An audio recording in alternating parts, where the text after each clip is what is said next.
Hello and welcome to polyplane.com. Today we're going to be talking about exporting things from one 3D program to another. Because we're working in Rhino, this is going to be our starting point as usual. So here I've got some sort of clip that I designed and just was fiddling around with. And what I want to do is I want to export it to another 3D program. There are a ton of different 3D programs out there. So we're just going to cover a few of the standard ones. Now, in my line of work, I spend a lot of time talking to engineers, and one of the file formats that they love is STEP. And this is a great translation file format to go from one sort of modeling program to another that retains sort of Nurbs data. So it's not going to actually turn your model into a mesh. If you want to learn more about the difference between Nurbs and mesh, search for Nurbs on the site in the upper right hand corner and you'll come to the mesh versus Nurbs video, and just take a few minutes to watch that if you're not familiar. So by retaining the actual Nurbs data, you maintain the fidelity of your model without having to create a level of resolution that might lose details in your model later on down the road. So in Rhino, all you have to do is select what you want to export and hit Alt-F-E, and that's going to bring up your export selected option. Click that and then save your model where you want it to. Now, this is pretty much your grand central station of selecting what kind of file you want to export as. So since we're saying step, we would just say clip and then step and then click save. And the default here, control design, you don't really have to worry about these unless you're working with automotive designers who are using CATIA or any of those super high-end fancy modeling programs. So the AP203 config control design is super fine for that. And then you'll see up here in the command prompt that it saved the file. So moving right along, but what if we don't want to go into some super fancy engineering software? Maybe we just want to take this into Sketchup. Now, Sketchup is kind of cool because it can import, surprisingly, quite a few options for what it is. The one I like to use the most is 3ds, which if I Alt-F-E and I export that, I'm going to save this as clip.3ds. Click save, and a new prompt will come up, and this one tells you how much do you want to mesh this. And because of the finicky nature of Google SketchUp, I recommend keeping the polygon count low. The only problem is you're going to lose data, so if you really need all your data and you're going into Google SketchUp, I recommend cranking this all the way up to more polygons. But we'll keep it for few for this, and I'm going to click OK. And there's some additional options there that you can fiddle around with in the export options, but they're not really important when you're first starting out. We'll click on import, and then we're going to select 3ds, select your clip, and it'll import it and give you some information here. Zoom out, and for some reason the scale doesn't remain the same. I mean, these were imported from the same file and they're still, a little bit different. I don't know what the deal is with that, but it's another file that opens up in SketchUp. Now, I'm not a huge fan of SketchUp. I think it's overly simple. Some people love it, but it's definitely not one of the better programs if you're wanting to really expand your 3D horizon. So I try to avoid it at all costs personally. But that being said, it can open up those other 3D file formats, and that can be extraordinarily useful. And one other thing that you can do in it that's pretty cool is you can save out as DAE files.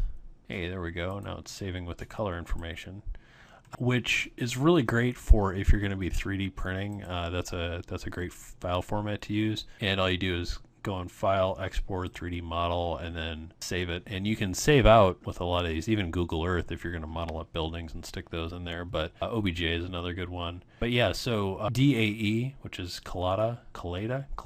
I don't know how to pronounce it, but it's a DAE file.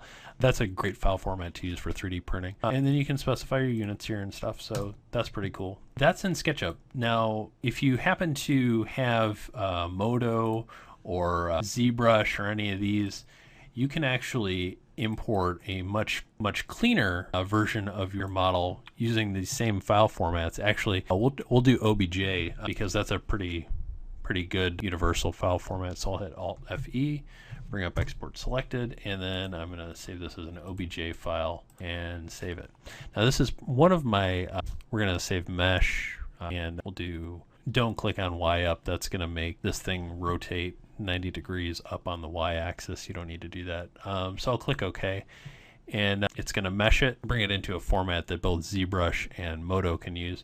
One thing I don't like about Rhino is its triangulation of meshes. So I can open up my OBJ that I made, and you can see it here. I'll draw it out, and we're just going to spin around it, and it looks great. The problem is it triangulates the mesh. So if I go to draw on this, you can start to see where those triangles are. Quads are much better for drawing and editing than triangles because they're predictable. So the cool thing about some of the newer versions of ZBrush, you can actually make this thing much smoother and it'll reevaluate the mesh for you, which is a huge time saver. But anyway, so yeah, that'll bring it in there, and you can edit it or do whatever you need to. And then you can also bring it into Modo, and we'll import that same clip into Modo. Now the cool thing about Modo is it can open up a lot of those formats that you've already saved in. So we'll just click the OBJ, click open. It'll ask me if I want to, how I want to import this. I'm just going to click OK for the default, and then there you go. There's your mesh. The export tools in Rhino are extraordinarily flexible to export from everything from an Illustrator file all the way up to, doing stuff in 3D Max or Maya or Modo or ZBrush or any of those. So experiment with what works for what applications you need them for. If you're new to 3D modeling and you want to start doing 3D printing and all that cool stuff, the one file format that works really well for that is STL. So if I, select everything here and do my Alt FE and export it, it's stereolithography from the list. It's kind of in the upper third. Click on that and just, title your file, click save, and then do simple controls. We'll make it its tolerance 0.01, just so it doesn't take forever to mesh. Click OK. And then you have two different options for how you can save it. Keep it on binary. It's just a much smaller file, as you can see, and it's much easier to transfer over to those sites that can do 3D printing for you. Just click OK and it's ready to be uploaded. And in a couple of weeks, I'm actually going to be offering a new video on the store called Output. That's going to go over how to prepare a model in detail for 3D printing and laser cutting and all that exciting stuff. So look out for that. All right, guys. Thanks so much for watching, and I'll see you next week. Bye-bye.